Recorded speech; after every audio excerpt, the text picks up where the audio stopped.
Chaque matin est une bataille, non pas contre le monde, mais contre votre propre esprit.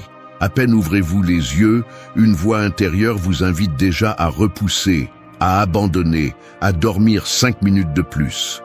C'est la première guerre de la journée, et celui qui la gagne domine son destin. La plupart se laissent entraîner par l'esprit comme un courant, mais le stoïcien l'affronte, l'observe et l'entraîne jusqu'à en faire son allié, parce que la discipline ne commence pas avec le corps, elle commence avec la pensée. Se réveiller avec intention ne signifie pas se lever tôt, cela signifie se lever conscient. Savoir que chaque pensée a le pouvoir de construire ou de détruire votre journée. Marc Aurèle disait que l'esprit se colore des pensées qu'il abrite, et si les vôtres sont faibles, votre journée le sera aussi. C'est pourquoi l'entraînement commence avant toute action, dans le silence, à cet instant où vous décidez de ne pas réagir, mais de diriger. Maîtriser l'esprit chaque matin est comme forger de l'acier. Ça fait mal, mais ça renforce. Cela implique de lâcher le bruit, de contrôler l'émotion, de se rappeler que la liberté n'est pas dans ce qui se passe, mais dans la façon dont vous répondez. Le monde peut être un chaos, mais si vous gouvernez votre esprit, rien d'extérieur ne pourra vous abattre. Vous n'avez pas besoin de motivation, vous avez besoin de clarté. Et cette clarté se construit avec une discipline quotidienne, avec de petites habitudes cohérentes qui vous préparent à résister à n'importe quelle tempête. C'est la véritable victoire, vous vaincre vous-même avant que la journée ne commence. 1. Réveillez-vous avec intention. Chaque matin est une sorte de renaissance. Tout le monde ne le comprend pas, car beaucoup se réveillent, comme si la vie leur devait quelque chose, l'esprit chargé de plaintes ou de fatigue. Mais celui qui cherche à maîtriser son esprit sait que la première minute de la journée définit tout ce qui vient après. Se réveiller avec intention ne signifie pas ouvrir les yeux et suivre le même schéma que d'habitude, c'est ouvrir les yeux et se rappeler que vous êtes ici pour devenir plus fort. Votre lit est le premier champ de bataille, et si vous cédez à la paresse, vous avez déjà commencé à perdre. Le stoïcien ne se lève pas en espérant que la journée sera facile. Il se lève prêt à ce qu'elle soit difficile, mais décidé à l'affronter avec calme et clarté. L'intention est cette force invisible qui vous maintient debout lorsque la motivation s'éteint. Alors que d'autres commencent la journée en fuyant le bruit de leur esprit, vous la commencez en observant vos pensées, en choisissant celles qui méritent votre attention et celles qui ne la méritent pas. Car celui qui contrôle sa première pensée contrôle son destin. Quand votre esprit vous dit que vous êtes fatigué, qu'il n'y a pas d'énergie, que demain sera mieux, ne discutez pas avec lui, agissez simplement. La discipline ne se débat pas, elle s'exécute. Chaque matin, avant de regarder votre téléphone ou de penser à ce qui manque, arrêtez-vous une seconde. Respirez, sentez le poids du présent et demandez-vous « Quel type de journée veux-je construire ?» Cette question est un ordre direct à votre subconscient, une déclaration que aujourd'hui, vous ne serez pas la victime de votre esprit, mais son commandant. Marc Aurèle disait que l'esprit se colore des pensées qu'il abrite. Si vous vous réveillez avec gratitude et concentration, votre journée se teinte de clarté. Si vous vous réveillez avec des plaintes ou de l'anxiété, le chaos prend le contrôle. Le stoïcien comprend cela et choisit de commencer à partir du pouvoir, pas de la faiblesse. C'est pourquoi chaque matin est un entraînement. Un rituel où votre corps obéit, votre esprit s'aligne et votre but se réveille avec vous. La première étape est de se lever quand votre esprit vous demande de rester. Ne cédez pas à cette voix intérieure qui cherche le confort. C'est là que commence la guerre. Il n'y a pas de victoire sans résistance et il n'y a pas de force sans lutte. Chaque fois que vous surmontez l'inertie, vous envoyez un message silencieux à votre subconscient. Je suis plus fort que mes excuses. Cette affirmation, répétée avec action, façonne votre caractère. Les grandes réalisations ne naissent pas dans des moments extraordinaires. Elles naissent dans la constance de chaque aube gagnée. Se réveiller avec intention implique également de ne pas chercher de raison externe pour le faire. Ne le faites pas par obligation, ni par pression, faites-le par respect pour vous-même. La discipline n'est pas une punition, c'est la liberté. Lorsque vous commencez la journée avec un but, Vous prenez le contrôle de vos émotions et vous vous préparez à toutes circonstances. Le monde peut être imprévisible, mais votre réponse n'a pas à l'être. Si vous vous réveillez conscient, rien ne vous surprend. L'intention ne dépend pas du nombre d'heures que vous avez dormi, mais de la valeur de votre décision de vous lever. Ne cherchez pas de motivation dans des phrases ou des chansons, trouvez-la dans votre engagement. Chaque matin, décidez si vous serez la victime de votre faiblesse ou l'architecte de votre force. Vous n'avez pas besoin de plus de temps, vous avez besoin de décision. Parce que celui qui domine ses matins domine sa vie. Et celui qui se réveille avec un but transforme même la journée la plus difficile en une opportunité de grandir. C'est ainsi que l'esprit s'entraîne, avec action, avec silence et avec décision. 2. Contrôle tes pensées. L'esprit est comme une ville sans mur. Si tu n'établis pas des limites claires, n'importe quelle pensée entre et détruit de l'intérieur. Chaque jour, des milliers d'idées traversent ton esprit. Beaucoup d'entre elles ne sont pas les tiennes, mais des restes de peur, de comparaison ou de bruit extérieur. Et si tu n'es pas attentif, ces idées s'installent, gouvernent ton humeur et conditionnent ta journée sans que tu t'en rendes compte. Contrôler tes pensées ne signifie pas éliminer ce que tu ressens, mais décider ce qui mérite de rester et ce qui doit partir. La liberté commence là, quand tu choisis de ne pas être esclave de ce qui se passe dans ta tête. Les stoïciens savaient que l'esprit pouvait être le pire ennemi ou le meilleur allié. Épictète le disait clairement. Ce ne sont pas les choses qui nous perturbent, mais les opinions que nous avons sur elles. Chaque pensée est comme une graine. Sème la peur et tu récolteras la paralysie. Sème la gratitude et la force grandira. Tout commence parce que tu penses à l'aube. Si ton dialogue interne est rempli de plaintes, de culpabilité ou d'excuses, tu nourris la faiblesse. Mais si tu choisis consciemment de te parler avec pouvoir, ton esprit devient ton outil le plus tranchant. Tu ne peux pas empêcher qu'une pensée négative apparaisse, mais tu peux empêcher qu'elle reste. La clé est de l'observer sans réagir. Quand l'esprit commence avec son bruit, arrête-toi et répète mentalement « Cela ne me définit pas, cela ne fait que passer ». Cette courte phrase crée une distance, et cette distance est le pouvoir. Contrôler les pensées n'est pas lutter. Contre elles, c'est apprendre à les voir sans qu'elles t'emportent. La réaction est instinctive, l'observation est maîtrise. Ton esprit cherchera toujours le chemin le plus facile, la plainte, l'inquiétude, la peur. Mais le stoïcien s'entraîne à prendre le chemin le plus difficile, celui du contrôle. Chaque fois que tu choisis de ne pas réagir à une pensée inutile, tu renforces ton caractère. Ne te laisse pas emporter par ce que tu imagines, car la plupart du temps, la souffrance ne vient pas de ce qui se passe, mais de ce que ton esprit crée. Sois ferme avec toi-même. Si tu penses à quelque chose qui ne t'aide pas, change-le. Ne négocie pas avec ta faiblesse mentale. Chaque pensée a un coût. Certaines t'élèvent, d'autres te volent de l'énergie.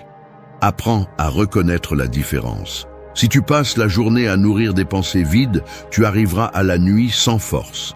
Mais si tu nourris des pensées d'action, de gratitude et de concentration, tu finiras plus fort que tu n'as commencé. L'esprit s'éduque avec la pratique, pas avec les désirs. C'est pourquoi, chaque fois que tu ressens le chaos en toi, reviens à la respiration. Inspire, observe et réponds calmement. C'est ainsi que tu reprends le contrôle. C'est ainsi que tu maîtrises ce qui te dominait auparavant. Ne laisse pas ton esprit te tromper en te faisant croire que tout va mal. Ce qui t'arrive n'est pas aussi puissant que ce que tu penses à ce sujet. Contrôler tes pensées est l'entraînement le plus dur, mais aussi le plus transformateur. Parce que quand tu apprends à maîtriser l'invisible, le visible ne te fait plus peur. La véritable force ne se démontre pas en criant ni en résistant à la douleur, mais en gouvernant l'espace silencieux où naissent toutes tes décisions. Ton esprit peut être une prison ou un empire, et tu décides lequel des deux construire chaque matin. 3. Lâche prise sur hier. Les gens portent le passé comme s'ils avaient un sac à dos rempli de pierres. Ils marchent avec le poids de ce qu'ils ne peuvent pas changer, se rappelant des erreurs, des déceptions et des moments qui n'existent plus.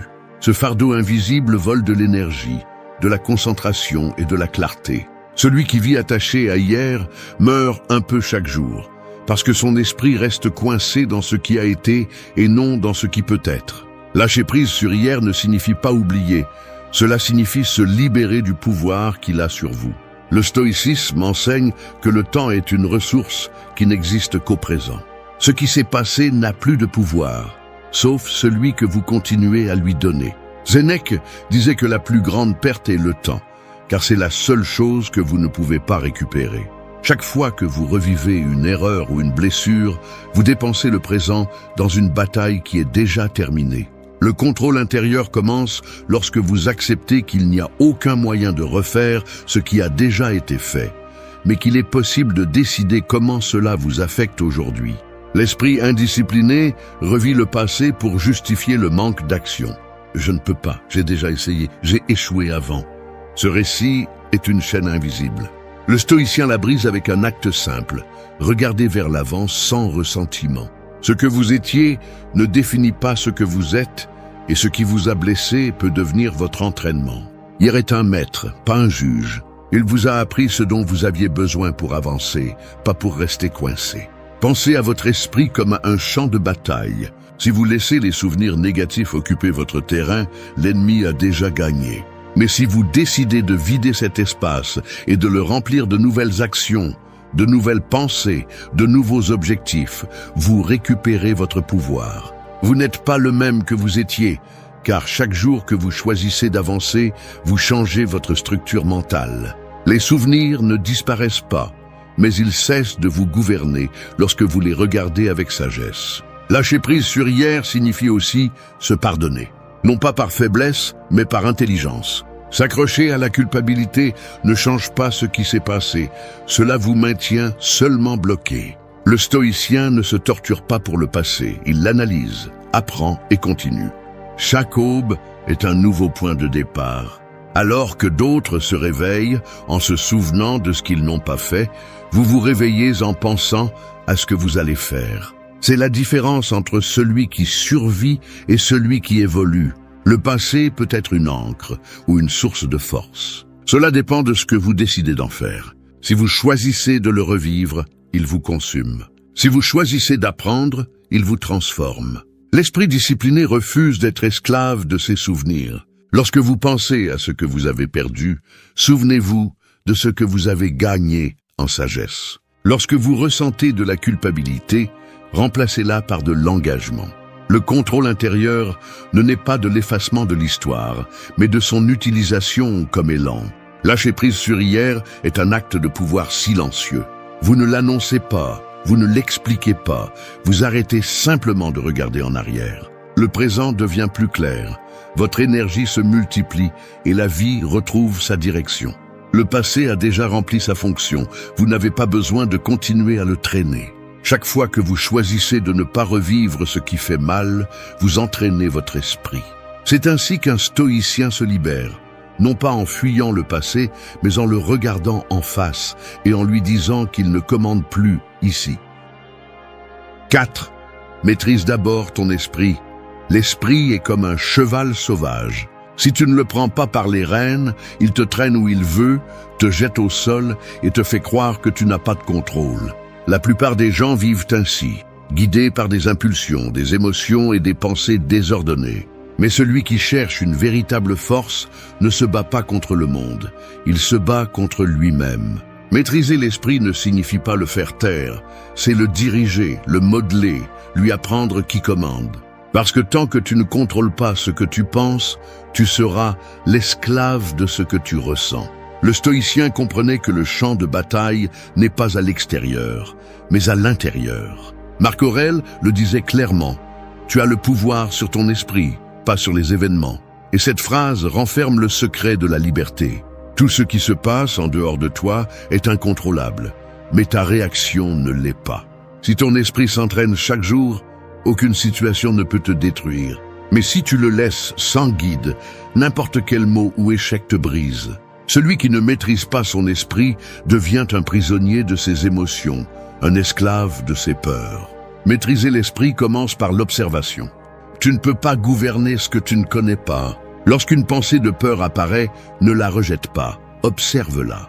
Demande-toi, est-ce une menace réelle ou simplement une histoire créée par mon esprit? La plupart des problèmes qui te tiennent éveillé la nuit n'existent pas en dehors de ta tête.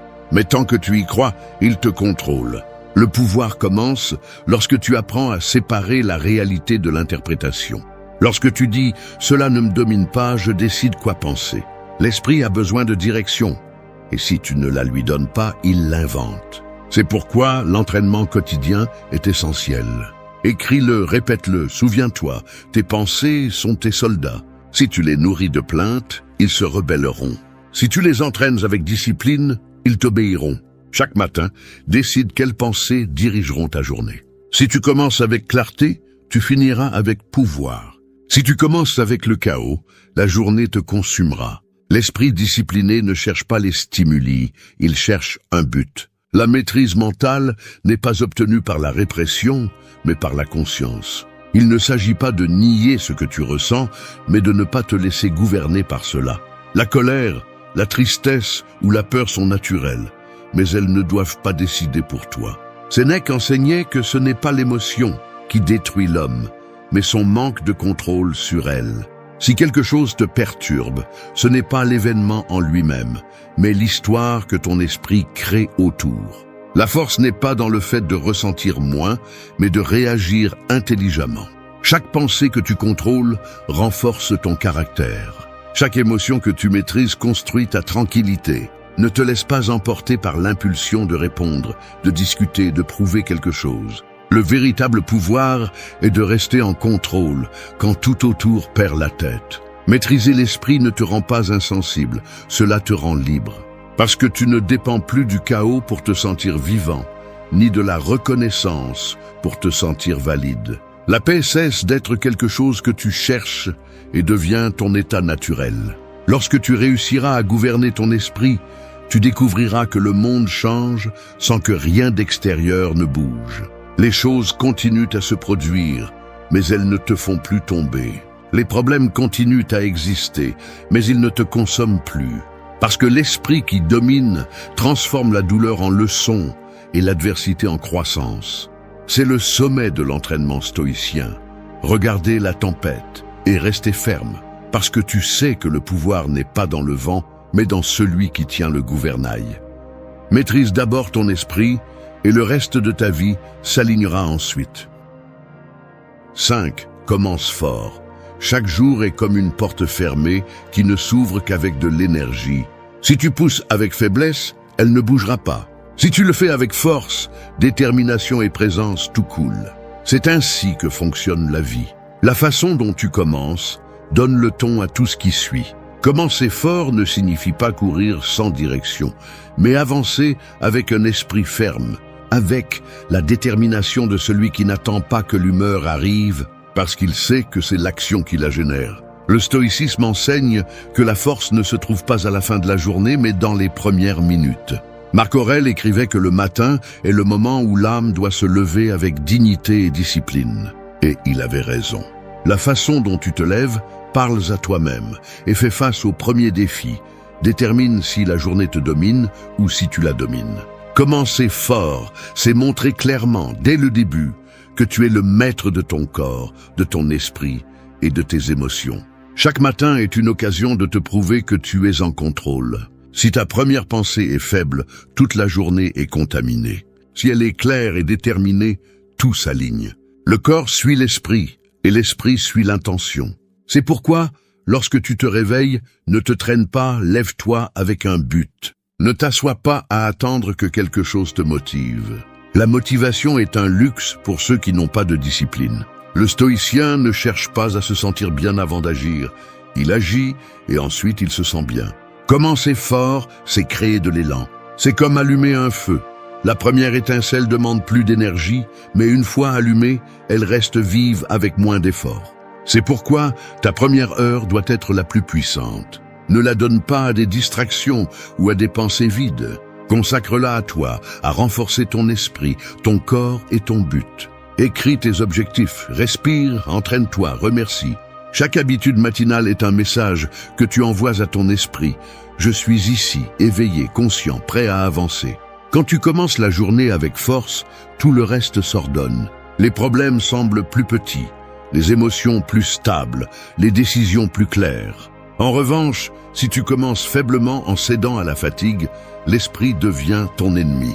La discipline ne commence pas quand la journée se complique, elle commence quand le réveil sonne. C'est là que se mesure ta force. Il ne s'agit pas d'avoir envie, il s'agit d'avoir du caractère. Les stoïciens savaient que la première victoire de la journée est de se lever et d'agir avec intention.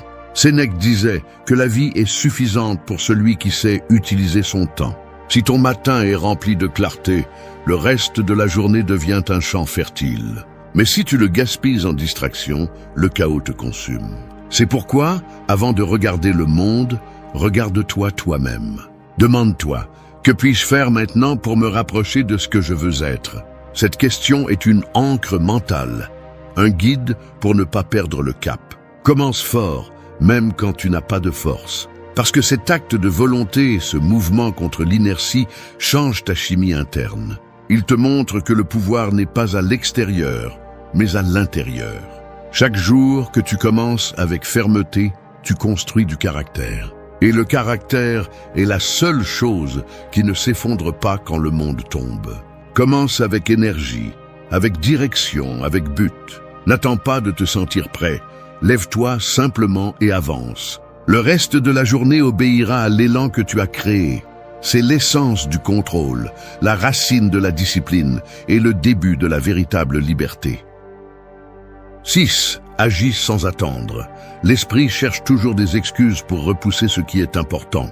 Il te promet un lendemain parfait, te convainc qu'il y aura un moment idéal pour commencer, mais ce moment n'arrive jamais. La vie n'attend pas. Chaque fois que tu repousses une décision, la peur grandit un peu plus et l'action devient plus lourde. Agir sans attendre, c'est briser ce cycle mental qui te retient. C'est comprendre que l'instant présent est la seule réalité et que bouger maintenant vaut plus que de penser 1000 fois à comment le faire. Le stoïcien ne s'assoit pas pour planifier sa vie éternellement, il la vit. Épictète disait qu'il ne suffit pas de vouloir être bon, il faut le faire. Parce que la pensée sans action pourrie, elle devient un refuge confortable où rien ne change. Combien de fois as-tu senti que tu étais prêt, mais tu décides quand même d'attendre? Tu attends d'avoir plus d'énergie, plus de motivation, plus de confiance. Cependant, le changement commence juste quand tu bouges sans avoir tout résolu. Tu n'as pas besoin de te sentir prêt, tu as besoin de bouger. Agir sans attendre n'est pas de l'impulsivité, c'est du courage rationnel. C'est reconnaître que la perfection n'existe pas et que le progrès n'arrive qu'avec le mouvement. Le monde ne s'arrête pas pour réfléchir si tu es prêt. Si tu ne progresses pas, tu restes en arrière. L'esprit discipliné le sait. C'est pourquoi il utilise l'action comme son meilleur outil pour calmer le bruit intérieur. Quand tu fais ce que tu crains, la peur perd de sa puissance. Quand tu fais un pas, même petit, tu brises la chaîne invisible de l'immobilisme. Le secret est de créer de l'inertie. Les premières secondes sont les plus difficiles, mais une fois que tu commences, le corps et l'esprit s'alignent. Chaque action génère de l'élan et chaque élan renforce ton caractère. Ne t'arrête pas pour penser trop, parce que trop penser paralyse. La clarté arrive pendant que tu bouges, pas avant. Celui qui agit découvre des chemins que celui qui doute ne verra jamais. Sénèque disait que la chance est ce qui arrive quand la préparation rencontre l'opportunité. Mais cette opportunité n'apparaît pas pour celui qui est assis à attendre. Elle apparaît pour celui qui reste en mouvement, pour celui qui construit son chemin pendant que les autres ne font que l'imaginer. Si la peur t'arrête, souviens-toi que tu n'as pas besoin de te sentir confiant pour commencer. Tu as besoin de commencer pour te sentir confiant. L'action guérit l'insécurité mieux que n'importe quelle pensée positive. Agir sans attendre est aussi un acte de respect envers toi-même. C'est te dire que ta parole vaut quelque chose, que tes plans ne sont pas des promesses vides. Chaque fois que tu tiens ta parole, tu renforces ton estime de soi. Chaque fois que tu repousses, tu l'affaiblis. Il n'y a pas de croissance sans engagement et il n'y a pas d'engagement sans action. Tu peux lire, planifier, visualiser, mais si tu ne bouges pas une seule pièce, rien ne se transforme. Le stoïcien agit sans chercher des résultats immédiats. Il sait que l'action correcte est son devoir, pas sa garantie. Il fait ce qui doit être fait, sans attendre de récompense, sans chercher d'applaudissements. C'est la véritable discipline. Faire ce qui est nécessaire, même quand personne ne le remarque. Parce que la vie ne récompense pas ceux qui attendent, mais ceux qui avancent sans excuse. Agissent sans attendre le moment idéal, parce que ce moment est maintenant. Fais le pas que tu évites, écris cette ligne, fais cet appel, commence l'entraînement. La peur se dissout avec l'action, le doute se clarifie avec le mouvement. Tout ce qui t'arrête vit dans ta tête, et la seule façon de le vaincre est de l'affronter. Celui qui maîtrise son esprit arrête de planifier la vie et commence à la vivre. L'action est le pouvoir en mouvement, et seul celui qui agit sans attendre apprend à être véritablement libre. 7. Protège ton focus. L'esprit est comme une lampe de poche dans l'obscurité. Si tu diriges la lumière dans trop de directions, tu ne vois rien clairement. Mais si tu te concentres sur un seul point, tout devient net. C'est ainsi que fonctionne l'attention. La plupart des gens vivent de manière dispersée, sautant d'une distraction à une autre, laissant chaque bruit externe voler leur énergie. Et quand cela se produit, le but se dilue. Protéger le focus, c'est prendre soin de ta force vitale. C'est décider consciemment ce qui mérite ton attention et ce qui ne le mérite pas. Parce que ce que tu regardes grandit et ce que tu ignores s'estompe. Le stoïcisme enseigne que l'esprit doit être entraîné à rester ferme, même lorsque le monde crie. Marc Aurèle l'a compris. Si tu te laisses distraire, tu ne reviendras pas à toi-même sans difficulté. Et c'est la vérité. Plus tu te disperses, plus il est difficile de revenir au centre. Aujourd'hui, plus que jamais, nous vivons dans un environnement conçu pour briser ta concentration. Chaque notification, chaque réseau social, chaque conversation sans sens vole de petits fragments de ta présence. Et quand tu t'en rends compte, la journée est passée et tu n'as rien fait qui compte vraiment. Protéger ton focus n'est pas t'isoler du monde, c'est apprendre à choisir où tu places ton esprit. Si tu ne le fais pas, d'autres le feront pour toi. Les gens, les nouvelles, le bruit numérique, tous essaient de diriger ton attention vers leurs intérêts. Mais le stoïcien vit avec un but. Son esprit n'est pas un terrain public, c'est un espace sacré qu'il gouverne seul. Et ce contrôle est construit avec des limites. Limite ce que tu consommes, ce que tu écoutes, ce que tu dis. Chaque stimulus qui entre affecte la qualité de tes pensées. Le focus est de l'énergie concentrée. Chaque fois que tu le disperses, tu perds du pouvoir. Si tu en prends soin, tu deviens imbattable. Les grandes réalisations ne naissent pas du talent. Elles naissent de la capacité à maintenir l'attention sur l'essentiel pendant assez longtemps. Tu ne peux pas avancer si chaque petit obstacle dévie ta route. Apprends à dire non sans culpabilité. Non à la distraction, non à l'urgence qui n'est pas importante, non aux gens qui volent ton temps sans te donner rien en retour. Chaque non que tu donnes au bruit est un oui à ton but. Sénèque disait que la vie est raccourcie non parce que nous vivons peu, mais parce que nous gaspillons trop de temps sur ce qui n'importe pas. Et c'est exactement ce qui se passe quand tu perds le focus. Tu t'épuises mentalement et ensuite tu crois que la vie te pèse, alors qu'en réalité tu es seulement épuisé par la lutte dans des batailles qui ne sont pas les tiennes. Le secret est de garder le silence intérieur lorsque le monde te pousse à réagir. De rester calme lorsque tout le monde cherche ton attention. Cette sérénité n'est pas une faiblesse, c'est une force. Protéger le focus implique aussi de prendre soin de tes pensées. Si tu laisses ton esprit vagabonder sans direction, il te tirera vers le doute ou l'anxiété. Quand tu sens que tu perds le contrôle, reviens au présent. Respire, observe et rappelle-toi pourquoi tu as commencé. Le focus ne s'impose pas, il se forme. Chaque fois que tu reviens à l'essentiel, tu renforces ta discipline mentale.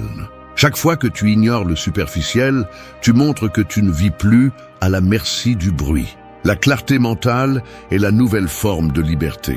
Quand tu sais ce que tu veux et où tu vas, le monde cesse de te distraire. Le stoïcien ne cherche pas à faire plus, il cherche à faire ce qui est juste. Son pouvoir réside dans la constance, pas dans la vitesse.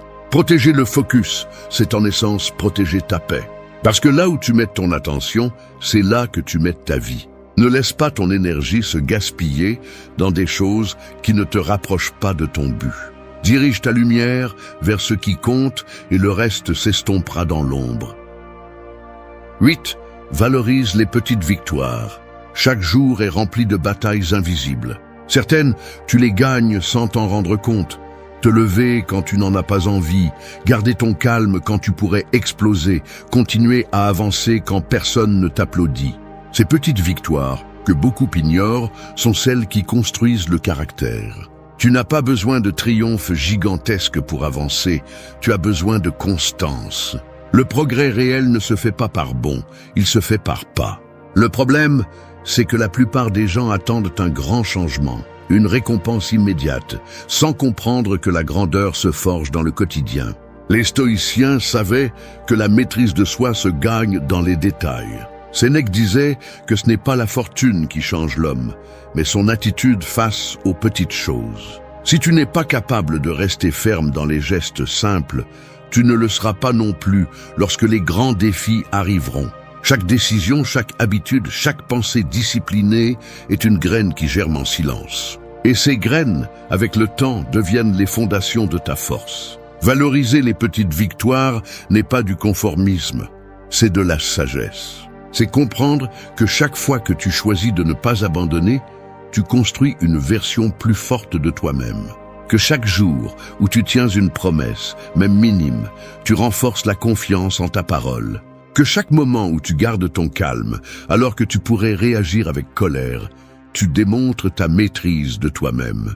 Ces moments ne font pas de bruit, mais ils façonnent ton esprit plus que n'importe quel accomplissement visible. L'esprit indiscipliné cherche des résultats immédiats. Il veut des récompenses, sans effort. Mais le stoïcien agit en sachant que la vraie valeur réside dans la répétition silencieuse, dans le fait de faire ce qui est juste sans attendre de reconnaissance. Marc Aurèle l'a parfaitement compris. La perfection du caractère se construit avec des actes quotidiens.